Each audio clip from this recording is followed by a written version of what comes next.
Olá, como vão todos? Espero que todos estejam bem, com saúde e em paz. Iniciamos mais esse estudo da doutrina espírita com a prece que Jesus nos ensinou. Pai nosso, que estais nos céus, santificado seja o teu nome. Venha a nós o teu reino. Seja feita a tua vontade, na terra como nos céus. O pão nosso de cada dia dai-nos hoje. Perdoa, Senhor, as nossas dívidas, na medida em que perdoamos aos nossos devedores. Não nos deixes cair em tentação. Livra-nos de todo o mal. Que assim seja. Nós vamos dar sequência ao estudo da Gênese, estamos lendo a introdução e vamos retomar de onde paramos.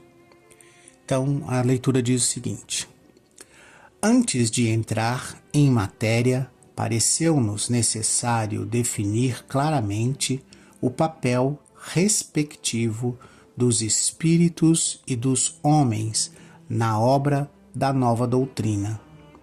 Essas considerações preliminares, que afastam dela toda a ideia de misticismo, fazem o objeto do primeiro capítulo, intitulado Caracteres da Revelação Espírita. Pedimos uma séria atenção sobre esse ponto, porque aí está, de alguma maneira, o nó da questão. Então, nesse último parágrafo que a gente leu na semana passada e primeiro parágrafo que a gente está lendo nessa semana, Kardec chama a atenção para essa característica da revelação espírita, que não se trata de algo místico, mas de um fundo científico, filosófico muito importante e que a gente deve ter atenção a essa característica para que não fique nenhum senão. Se a gente não presta muita atenção nisso, a gente está sempre titubeando, sempre inseguro, mas quando a gente passa pelo crivo da razão e analisa o papel dos espíritos e o papel dos homens nesta revelação da nova doutrina, há algo que precisa ficar claro na nossa mente, de que a revelação ela vem dos espíritos para os homens e não o contrário, né? É por isso que ela é chamada de revelação, né? Porque não é algo que nasce e que inicia a partir dos humanos, né, dos encarnados, por assim dizer. Mas os encarnados, em busca de respostas, começam a receber essas respostas através dos espíritos. E é esse que é o nó da questão, esse que é o ponto-chave de todo o trabalho. Vamos adiante. Não obstante a parte que toca à atividade humana na elaboração desta doutrina, a iniciativa da obra pertence aos espíritos, mas ela, a obra, não é formada da opinião pessoal de nenhum deles. Ela é e não pode deixar de ser a resultante de seu ensino coletivo e concordante. Somente sob tal condição ela pode dizer-se a doutrina dos espíritos. De outra maneira, não seria senão a doutrina de um espírito e teria apenas o valor de uma opinião pessoal. Então essa característica ela é muito importante, porque não é um espírito, não é apenas a opinião de uma pessoa, seja ela encarnada ou desencarnada, mas o resultado de um ensino coletivo. Então, ao longo dos anos, Kardec recebe para o mesmo tipo de pergunta, para a mesma pergunta, respostas de diversos espíritos diferentes em circunstâncias diferentes, e é através desse ensino que é coletivo, porque são vários espíritos diferentes em situações diferentes e em tempos diferentes, porém concordante, né? As respostas são sempre a mesma, com o mesmo fundo, com a mesma essência, com o mesmo resultado final de raciocínio e lógica, né? Então é isso que dá essa característica de revelação coletiva dos espíritos no plural, e não de um espírito ou de um único homem ou de uma única pessoa. Continuando. Generalidade e concordância no ensino, tal é o caráter essencial da doutrina, a condição mesma de sua existência. Daí resulta que todo princípio que não tenha recebido a consagração do controle da generalidade não pode ser considerado como parte integrante dessa mesma doutrina, mas como uma simples opinião isolada da qual o Espiritismo não pode assumir a responsabilidade. Então observa que isso é válido até hoje, até os nossos dias de hoje, né? O que dá essa robustez e essa condição de participar ou de estar inclusa na revelação espírita é essa característica da generalidade. Então, quando uma informação nova ela chega, mas ela chega através de um único médium, ela chega através de um único espírito, nós devemos observar essa revelação como uma opinião pessoal ou como algo a ser verificado e analisado através da generalidade. O que significa isso?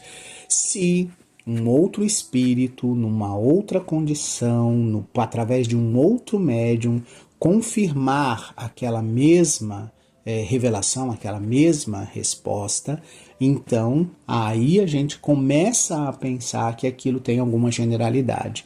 Mesmo assim, a gente fica aguardando, porque quando é algo importante para o Espiritismo, quando é algo importante para a continuidade do esclarecimento da doutrina espírita, essa revelação vai chegar através de diversas fontes diferentes, porém com a mesma essência, com o mesmo conteúdo, com o mesmo tipo de esclarecimento.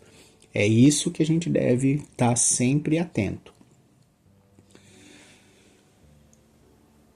Sigamos.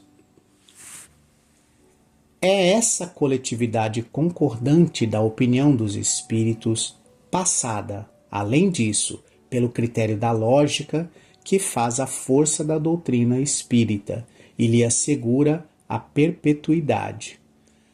Para que ela mudasse, seria necessário que a universalidade dos espíritos mudasse de opinião e que eles viessem um dia dizer o contrário do que disseram.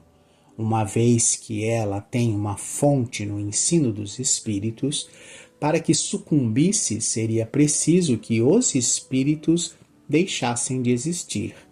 É também o que a fará prevalecer sobre os sistemas pessoais que não têm, como ela, suas raízes em toda parte. Então, quando o ensinamento dos espíritos ele parte de diversas fontes, ele chega até nós através de diversos médiums, você ouve aquilo e ela precisa passar por um filtro. Qual é esse filtro? A lógica e a razão. Né? Você vai analisar aquele ensinamento, você vai usar dos conhecimentos que a gente já possui para estabelecer se aquilo tem alguma coerência, se aquilo tem alguma lógica, se aquilo esclarece algum ponto que estava obscuro com lógica, com razão. É isso que é passar pelo crivo da razão.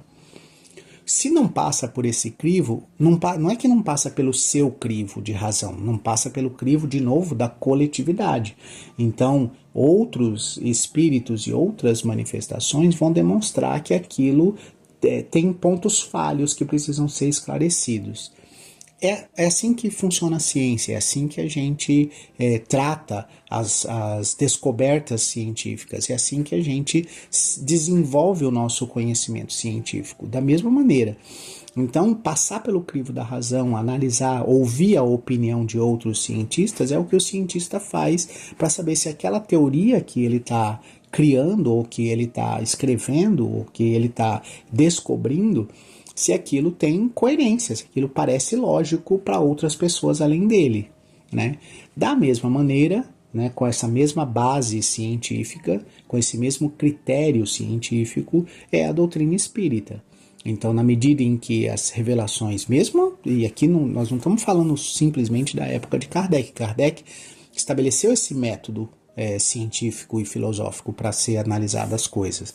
Então, nós devemos seguir o método, devemos acompanhar o método e ver se o que está aparecendo hoje como novos conhecimentos, tanto científicos quanto conhecimentos espirituais, né, se esses conhecimentos eles têm coerência, eles têm lógica, eles têm base científica, eles têm base filosófica, se eles têm coerência no sentido de não estar indo contra o desenvolvimento daquilo que é a evangelização. Todo esse trabalho visa que nós consigamos atingir um patamar em que cada ser humano vai conseguir individualmente respeitar aquela lei que o Cristo nos passou, né, aquele mandamento que ele nos passou, que resume todos os mandamentos, que é amar ao próximo como a si mesmo, amar a Deus acima de todas as coisas, né? Não fazer ao outro aquilo que você não gostaria que fosse feito com você. Isso é amar a Deus acima de todas as coisas. Isso é amar ao próximo como a si mesmo. Então, quando nós tivermos a compreensão correta de todas as coisas, esse comportamento de amor ao próximo, ele vai ser natural, né? Mas para isso a gente precisa se esforçar e precisa se desenvolver nesse sentido, né? Sigamos. O Livro dos Espíritos não viu seu crédito se consolidar, senão porque ele é a expressão de um pensamento coletivo geral. No mês de abril de 1867, ele completou o seu primeiro período decenal. Nesse intervalo, os princípios fundamentais dos quais ele havia posto as bases foram sucessivamente completados e desenvolvidos em consequência do ensino progressivo dos espíritos. Porém, nenhum recebeu um desmentido da experiência. Todos, sem exceção, permaneceram de pé, mais vivazes do que nunca, enquanto que, de todas as ideias contraditórias que se tentou opor-lhe, nenhuma prevaleceu, precisamente porque, de toda a parte, o contrário era ensinado. Está aí um resultado característico que podemos proclamar sem vaidade, pois jamais nos atribuímos o mérito de tal fato. Então essa é uma outra característica. Quando ele fala de período decenal, ele está falando de 10 anos. Então, em abril de 1867, o Livro dos Espíritos estava completando 10 anos, uma vez que ele foi publicado no mesmo mês, abril de 1857. Então, o que ele está querendo dizer? Que passados 10 anos, novos ensinamentos foram colocados, foram apresentados pelos espíritos, né? Novas teorias científicas foram apresentadas e colocadas pelos encarnados. Porém, nenhuma delas prevaleceu, ou seja, nenhuma delas se sobrepôs ou desmentiu aquilo que o Livro dos Espíritos estava apresentando como a base da doutrina espírita. Então, mesmo os ensinamentos que vieram dos espíritos posteriores ao Livro dos Espíritos, foram ensinamentos que completaram e esclareceram ainda mais pontos, que abrangeram e expandiram pontos que estavam muito resumidos e precisavam ser mais esclarecidos, mais explicados. Mas nenhuma nova revelação, nenhum novo ensinamento contradizia o que já estava escrito no Livro dos Espíritos. Nenhuma nova descoberta científica feita pelos humanos encarnados contradizia aquilo que estava colocado no Livro dos Espíritos. E é essa coesão, é essa força que dá ao Livro dos Espíritos e à doutrina espírita essa coerência, essa lógica, esse crivo da razão. É a esse ponto que Kardec está chamando a nossa atenção. Então, passados aí 100, 150, 200 anos de cada obra, isso não muda a verdade. A verdade continua sendo a verdade, porque é a verdade, né? Agora, aquilo que é desmentido, aquilo que não chancelado por esse tempo, prova por si mesmo que não tinha valor antes e não tem valor agora. Então, não é uma luta, vamos colocar assim, ou uma disputa entre o que é verdade e o que é mentira, mas é um esforço no sentido de você buscar o esclarecimento a cada dúvida através da lógica e da razão. Então você pode até aceitar naquele período que aquilo apareceu como, nossa, essa é uma nova resposta, isso aqui é coerente, mas aprofunde-se, entregue-se ao estudo daquela proposta, daquela resposta, né? Procure encontrar outras fontes que validam aquela resposta, que dão coerência àquela resposta, né? Você checa outras descobertas correlatas para ver se aquelas outras descobertas correlatas elas fortalecem ou enfraquecem aquela que você está encontrando como resposta. Não, isso aqui agora é uma resposta.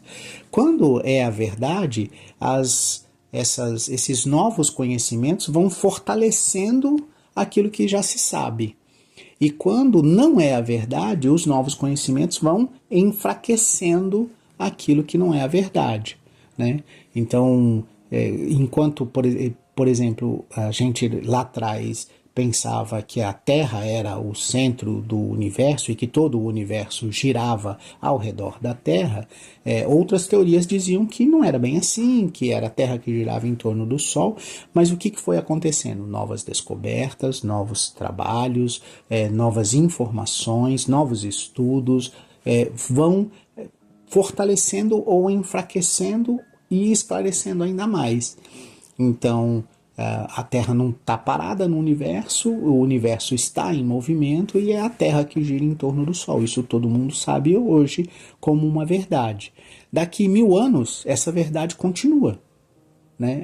E é isso que Kardec está colocando aqui a respeito do Livro dos Espíritos e a respeito da doutrina espírita, né? Então, para esse trabalho, é para essa atenção que a gente tem que ter os olhos voltados para. Os mesmos escrúpulos, dando continuidade aqui à leitura, os mesmos escrúpulos tendo presidido à redação das nossas outras obras, nós pudemos, com toda verdade, dizê-las segundo o Espiritismo, porque estávamos certo da conformidade delas com o ensino geral dos Espíritos. O mesmo se dá com esta, que podemos, por motivos semelhantes, dar como o complemento das precedentes, com exceção, todavia, de algumas teorias ainda hipotéticas que tivemos o cuidado de indicar como tais e que não devem ser consideradas senão como opiniões pessoais até até que elas tenham sido confirmadas ou contraditadas, a fim de não fazer pesar tal responsabilidade sobre a doutrina. Então, o que ele quer dizer? Mesmo naquele dia, naquele momento, naquela situação, Kardec tem ainda algumas teorias que, apesar de boas e apesar de terem vindo o ensino de espíritos, ainda necessitam ser confirmadas. Então ele chama de hipotéticas. E ao longo da obra, ele vai marcar, ele vai nos avisar de que aquela é uma teoria hipotética, ela não é, ou seja, não é a palavra final a respeito de como as coisas aconteceram ou como elas deveriam ser, já que estamos tratando aqui da Gênese, né, do início de tudo. E nesse processo é preciso compreender que pode ser que ela não esteja totalmente correta, pode ser que ela esteja parcialmente correta, ou pode ser que ainda lhe falte informações para que ela fique completa, né? Então ela pode estar incompleta, ela pode estar com uma parte correta e uma parte incorreta, e ao longo dos anos novos esclarecimentos e novas informações vão trazer ali o clarear, né? O esclarecimento necessário daqueles pontos que são ainda hipotéticos. E na falta de algo, vamos dizer assim, mais coerente, mais correto do que aquilo, a gente aceita aquele, por enquanto, com a ressalva de que isso é uma hipótese, ou seja, isso não é um fato confirmado, algo que a gente consegue comprovar, seja através da opinião de vários espíritos e de vários cientistas, seja através de alguma descoberta científica nova. Nós vamos parando por aqui nesse episódio, agradecendo a Deus e a Jesus pela oportunidade de estarmos reunidos nesse estudo que nos esclarece no sentido de dar mais conhecimento e mais habilidades para que a gente compreenda o mundo ao nosso redor e, principalmente, porque nos direciona para o amor ao próximo. Quanto mais a gente compreende como tudo funciona ao nosso redor, mais a gente compreende como os outros reagem a esse tudo ao nosso redor e, portanto, a gente desenvolve a nossa tolerância, o nosso respeito, a nossa compreensão e o perdão e amor ao próximo. Eu me despeço de vocês com a prece que Jesus nos ensinou, convidando-os para o próximo episódio. Pai nosso, que estais nos céus, santificado seja o vosso nome. Venha a nós o vosso reino, seja feita a vossa vontade, na terra como nos céus. O pão nosso de cada dia dai-nos hoje. Perdoa, Senhor, as nossas dívidas, na medida em que perdoamos aos nossos devedores. Não nos deixes cair em tentação, livra-nos de todo o mal. Que assim seja.